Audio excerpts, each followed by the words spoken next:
স্বাভাবিকভাবে বাচ্চা না হয় গাভীকে এবার সিজার করিয়ে বাচ্চা প্রসব করালেন বরিশালের এক প্রাণী সম্পদ সার্জন। গরুর সিজার হয়েছে আমি প্রথম দেখলাম। মানুষের মতো সার্জারি করলেও একদম সুস্থ আছে গাভীটি, এমনকি পরের বার বাচ্চা প্রসবেও হবে না কোনো ত্রুটি। গাভীও সুস্থ আছে, বাচ্চাও সুস্থ আছে এবং গাভীটি স্বাভাবিকভাবে দ্বিতীয়বার প্রজনন করতে, দ্বিতীয়বার বাচ্চা দিতে কোনো ধরনের সমস্যা হবে না। পুরোপুরি মানুষের মতো সফল সার্জারির মাধ্যমে গাভীর এমন বাচ্চা প্রসব এলাকায় সৃষ্টি করলো চাঞ্চল্যের। প্রথমবারের মতো এমন সফল সার্জারি করে তাক লাগিয়েছেন ডাক্তার মাহমুদুল হাসান ফরিদ। আমার জীবনে আমি সিজার হইতে দেখিনি, এই প্রথম আমি সিজার হইতে দেখছি। এনিমেলের সিজারটা আসলে একটা জটিল প্রসেস। আমরা তাৎক্ষণিকভাবে স্যারের পরামর্শে সিজার করার সিদ্ধান্ত নেই, বা আমার হাতে এটি প্রথম সিজার আর কি মাহিলারা ইউনিয়নে। আমরা চেষ্টা করেছি। বরিশালের গৌরনদী উপজেলার মাহিলাপাড়া ইউনিয়নের বাঘার গ্রামের বাসিন্দা পারুল হালদার। বেশ কয়েকদিন ধরে গাভী পালন করেন তিনি। গত 13 এপ্রিল তার পালিত একটি গাভী বাচ্চা প্রসবের যন্ত্রণায় কাতরাতে শুরু করলে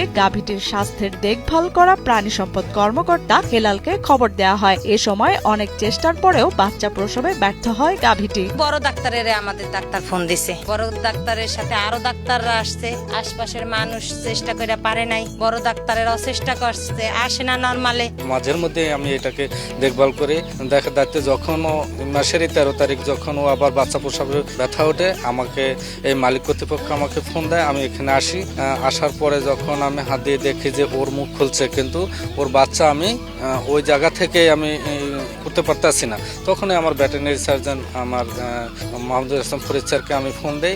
তখন সে আসে, সেও এসে দেখার পরে দেখে যে না, ঠিক মতন এই বাচ্চা প্রসব করা যাইতেছে না। তখনই আমরা মালিক কর্তৃপক্ষকে স্যার যখন অবহিত করে, তখনই আমরা এই সিজারের প্রসেসিং হয়। তখন স্যারে আমাদের নিয়েই আরো একজন আমার এফআই আছে, তাকে নিয়ে ইনশাল্লাহ এই কাজ সম্পন্ন করেছেন। এরপর সার্জন ডক্টর মাহমুদুল ইসলাম ফরিদকে খবর দেয়া হলে দ্রুত ঘটনাস্থলে পৌঁছান তিনি। এ সময় স্বাভাবিক ডেলিভারিতে গাভীটি আবারও ব্যর্থ হলে তৎক্ষণাৎ সিজার করার পরামর্শ দেন ডক্টর ফরিদ। যখন বাচ্চা প্রসব বেদনা ওঠে, হেলাল সাহেব এসে বাচ্চা প্রসব করার জন্য নরমালি চেষ্টা করে। ওয়াটার ব্যাগ ভেঙে যায়, কিন্তু উনি স্বাভাবিকভাবে বাচ্চা প্রসব করতে ব্যর্থ হন। আর তারপর আমাদের উপজেলা প্রাণী সম্পদ দপ্তর ভেটেরিনারি হাসপাতাল গৌরনদীতে খবর দেন। আমরা ওইখান থেকে টিম নিয়ে এখানে ঘটনাস্থলে আসি। আমিও এসে চেষ্টা করলাম এবং মেডিসিন দিয়ে চেষ্টা করলাম এটাকে রাস্তাটা প্রশস্ত করার জন্য। যেহেতু প্রশস্ত হয়নি, টেনে হেসড়ে বের করলে গাভী এবং বাচ্চা দুটোই ঝুঁকির মধ্যে থাকতো। আর তারপরে আমাদের উপজেলা প্রাণী সম্পদ কর্মকর্তা ডক্টর পলাশ সরকার স্যারের পরামর্শক্রমে আমরা সিজার করার সিদ্ধান্ত নেই। গাভী পালনকারী পারুল হালদার ও তার পরিবারের সম্মতির পর ডাক্তার ফরিদ ও তার টিম সার্জারি শুরু করেন। এক পর্যায়ে পেট থেকে বাচ্চা বের করতে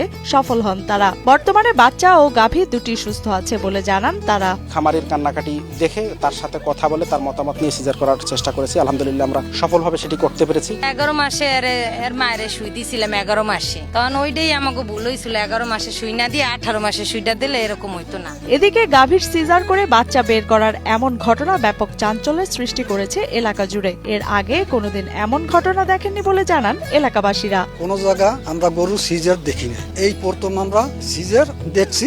বা বাছুর গাভী দুটোই ঠিক আছে। কত দূর দূর থেকে মানুষ আসে দেখতে, ওর মায়ের ওরে। গর্ভধারণের পর গাভীটির দেখভাল করা প্রাণী সম্পদ বিভাগের সহকারী হেলাল উদ্দিন জানান, তার 14 বছরের চাকরি জীবনে গরুর সার্জারির ঘটনা এটাই প্রথম। বিরল এই ঘটনার সাক্ষী হতে পেরে বেশ খুশি প্রাণী সম্পদ বিভাগের কর্মচারীরাও।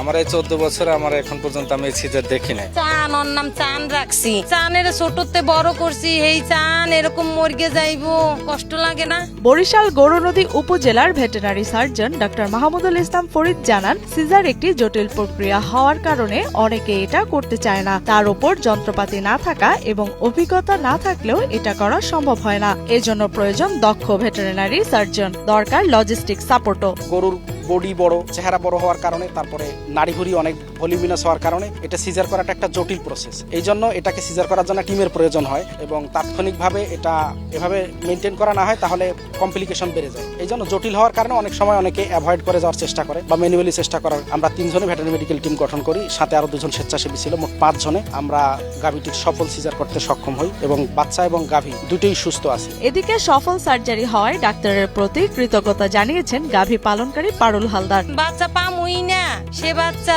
জীবিত আছে, ভালো লাগে না? দোয়া করুন না সারে ভালো থাক। আবার যদি কোনো সময় আমাকে এরকম বিপদ আহে, সারের আবার আনবো না।